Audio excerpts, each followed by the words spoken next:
Hello, teachers. For today's commentary, we're going to be talking about how to effectively handle rude and bored teenagers.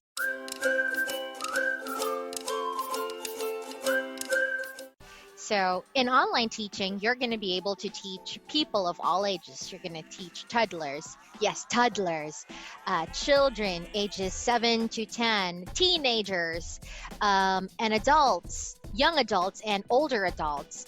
You're going to be able to handle different kinds of personalities, and it's important that you know how to effectively respond to different behaviors. And what we're going to be focusing on today would be the rude ones, the rude teenagers, yung mga may pinagdadaanan, the rude teenagers, as well as the bored teenagers. And if you're interested, please continue watching. So let's talk about this student of mine. Wow, I really love this student. With all the sarcasm in this world, I really love her because this is an example of a rude student. You know, students who feel that they're smarter than you, students who cut you off. When we say cut you off, you're still speaking, then they just, blurt something out and assert themselves, assert their ideas. So the scenario here is I'm going to be teaching you how to handle a student who's a know-it-all, who's straightforward, who doesn't have filters, and who's someone who could be offensive at times. So how do we effectively deal with these kinds of personalities? So let's watch this clip first. I don't have a good grammar, so I ask you to teach me this is okay. Sure. You know what? That's what's good about this course, Lisa. This course will teach you not only about pronunciation and reading. Okay, let's pause that right there. So this student clearly said that she's not good in grammar, and she believes that she's if there's something that she can improve on, it would definitely be her grammar. Now, let's now jump to the 20th minute of this class. All right, here we go. So please listen closely to what she's going to say. I can't do it because in China, always the man do it, not a woman. Oh, I see. Well, that's an excellent answer. But in terms of your grammar, dear, instead of saying my daddy do it, this is another grammar rule. My daddy I does said it. my daddy did it. It's do it. I said, I just say my dad did it. Did it. So it's also incorrect to say my daddy did it. You could say my daddy does it, or you could also say my daddy did it. Because when you say did it, it's only once that your dad has done this. But when you say my daddy does it, it means that maybe from time to time. I know the past and the present. You see, guys? I know. Sorry. Honestly, this is an irritating student for me. It's, you don't want to speak to rude people, but then again, it's part of the job. It's part of the job to handle different kinds of personalities, and your job as an online English teacher is to be a professional. Your job is to conceal your emotions, conceal your emotions, especially when you feel frustrated or upset about a student. You shouldn't let it show. Just maintain a neutral face, Of course, it would be so tempting to talk over this student. Oh, you already know it. How come earlier you said that you need to work on your grammar? I thought I'm the teacher here. Are you the teacher here now? Right? So it's so tempting to do that, guys. But then again, we have to remain professional. And how are we going to be approaching this behavior? Notice what I'm going to do. Okay. I know. So let's just go ahead and read these words here. Could you read this for me? So how did we effectively approach that? We just have to brush it off. Okay, disregard it. Don't dwell on the fact that your student is rude. You don't have to lecture them that, hey, you told me that you want to work on your grammar. And most importantly, guys, you should never give them a sermon. Hey, you should not do that to your teacher. No, because we're not in the position to do that, guys. Because when it comes to online teaching, the sad reality and the sad truth about it is that, like, most of the time, your student is always right. It's so difficult to defend yourself. Unlike, let's say, if we're in the Philippines and it's an actual classroom, you could talk to the student nicely. But when it comes to online teaching, we are basically on the losing end. So we have to be very careful. Instead of you getting yourself into an argument, don't. Just brush it off. Pabayaan mo na in Tagalog. Just move on. As you can see, I just moved on to the next page instead of lecturing this girl that why is she so rude? Why does she have to say, I know, I know, I know, I know? But basing it from my facial expression, yes, nakakairita talaga. That was quite upsetting for me, but don't let it show. Disregard. The next part of this clip is the last part where I was just giving my recommendation. So I was giving this girl this website because remember at first she said that she needs to work on her grammar. That's her Waterloo, that's her weakness or her area for improvement. So my advice was to review the grammar rules and look at how she'll react. Trial class. And I noticed that you are so familiar with the English language and you're also familiar with the proper pronunciation of most of the words. But I'm going to give you a website. This is a website I often give my students. This will teach you the basic rules of grammar, just for you to get familiar with the nitty gritty. And Wait. I think these grammars are too easy for me because I'm learning more advanced grammar. I see. In high school, we are learning. Okay, guys. So I was giving her my advice as a teacher who has been doing this job for 8 years, as someone who knows English by heart. And then she says, okay, she decides to cut me off one more time. So that's another a sign of a student being rude and disregarding basic courtesy and respect for a teacher. But once again, you just have to brush it off. Never argue with your student. She says, oh, she already knows grammar. She's good at it. She also said that when she was in high school, she's very good at it. So the point is, why would you say that you need to work on your grammar if now you're going to be saying that you're good at it? So it's quite confusing. But then again, these are teenagers, guys. Let them be teenagers. You shouldn't be losing your job just because of people like this. You shouldn't be getting yourself into trouble because of people like this. They're not worth your time. So you gotta master the art of Dedma when you are dealing with rude teenagers.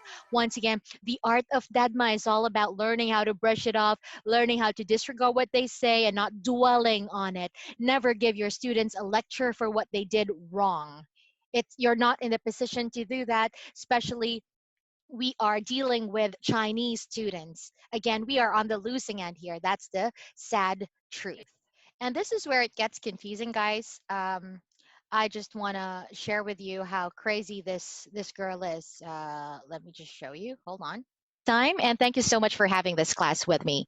I'll see you Love you. soon. How do you feel about me? Huh? You think my English is good? I think your English is good. You're just 15 years old, but you're starting to sound American already. There are a lot of words that you say that sound American to me, and I think you're really able to understand or have a deeper understanding of English. So it's really good. And I hope to see you next time, okay? Thanks. All right. Love you. Goodbye. Bye Love bye. you. Love you. After disrespecting your teacher, you're going to say love you. But then again, these are teenagers, they're unpredictable. And notice that I gave her compliments after she insulted me, disrespected me. I still gave her compliments. I still said good things because that is what a true professional would do. You're going to be honest. And yes, she does have a good accent, relatively good pronunciation. So, on top of that, besides giving her compliments, I also gave her what she wanted to hear because I was kind of psychologizing her behavior. And this is a person who needs to be praised all the time. So, I also boosted her ego. Pretty strange how we deal with these kinds of teenagers, right? But it is what it is, guys. When it comes to online teaching, you really have to know how to deal with different kinds of behaviors. But don't be don't be too patronizing. Don't let yourself be abused, okay? It's okay to boost your students' ego, say good things to them, but never let them curse at you, never let them give you the finger. If that happens, calmly deal with the matter, okay? Calmly deal with the matter. And we're going to be tackling that one on a different video commentary. And finally, guys, for the second part of this video commentary, we're going to be talking about how to effectively handle students who are bored, like their tone, their body language, their eye contact really says that they're so bored of you, they're sick of you, and they don't want to take that class with you. It's just that they don't have a choice. So let's watch how we begin this class. Hello, sweetie. Hello, teacher. Hi, can you hear me well? Yes, I can. Can you see me? Yes, I can. Great. Is your listen closely, guys? Hello, teacher. Hi, can you hear me well? Yes. Simula pa lang ng class, buntong hininga. That's a sign that they're bored and they're tired. You know, mind you guys that Chinese kids, they are bombarded with homework. And yes, these kids are tired. And there are times when it's so obvious that they're so sick and tired of having English classes. Then again, we got to deal with it effectively. Look at how I will be addressing her behavior. Let's fast forward it a bit. Yes, I can. Can you see me? Yes, I can. Great. Is your name Blue Lemon? Yes. That's a nice name. Quite an interesting name.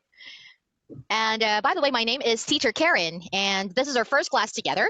And I'd like to ask, what do you like doing, Blue Lemon? What's your favorite thing to do? I like drawing. I see. And where are you from, Blue Lemon? Where are you from? Are you from China, Japan, Hong Kong, Macau, Singapore? Where are you from? I'm from China. I see. How old are you? You see, guys, I'm trying to establish rapport here. I talk to her, I engage myself in a conversation, I smile, and I try to ask close-ended questions just to force her to answer. But it takes a while for her to answer me rather. So it's important that, you know, when you're dealing with a bored student, as much as you can, engage them in a conversation. Talk to them. Just don't read what's on the book. Instead, try to get to know them, try to know their interests. Maybe they're going to be able to loosen up and try to open up to you more. I am 12 years old. Well, you're a very pretty girl. You're a very pretty girl. Do you have a brother or a sister? Yes. How many siblings do you have? How many siblings do you have? How many brothers and sisters do you have?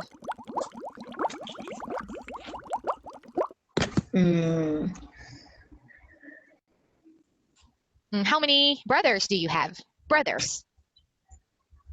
多少? How many brothers? Just to give you an idea, guys, this girl is browsing an iPad or something while we're having a class. So I just ask her questions, specific questions, just to encourage her to talk.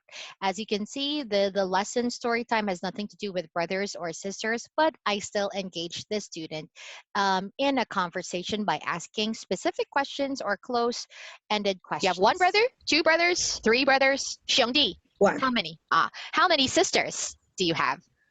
姐妹. Two. I see. You have two sisters and one brother. And Paper flowers. very good. Well, paper flowers are something that you make, or flowers that you. Let's read it from the start. Then she makes breakfast. Then she makes breakfast. Her mother likes eggs for breakfast, so Mary cooks some delicious eggs for her. Very good. Now, when you say likes, it means 喜欢, likes. Her mother likes eggs for breakfast. Say this word one more time, please. Breakfast. Breakfast. This is how we say it. Breakfast. Okay? Breakfast. Breakfast. Breakfast. Very good. Moving on.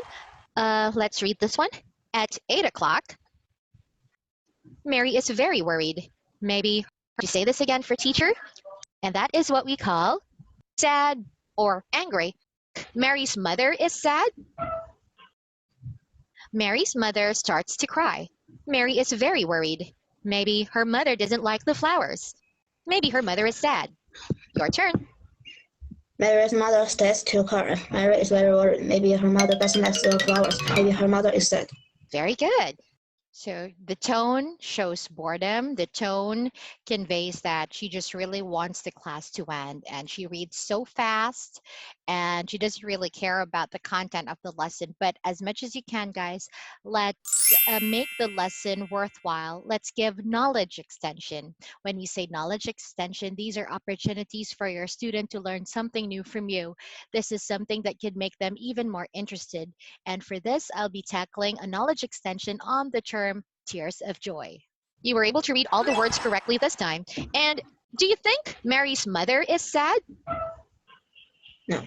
No. How is Mary's mother feeling? How does she feel after receiving the flowers? Does she feel happy, scared, worried, sad, or angry? How does Mary's mother feel? Sad. Okay, but maybe Mary's mother is happy, right? She could also be happy because she received the flowers. Because sometimes people also cry when they are happy.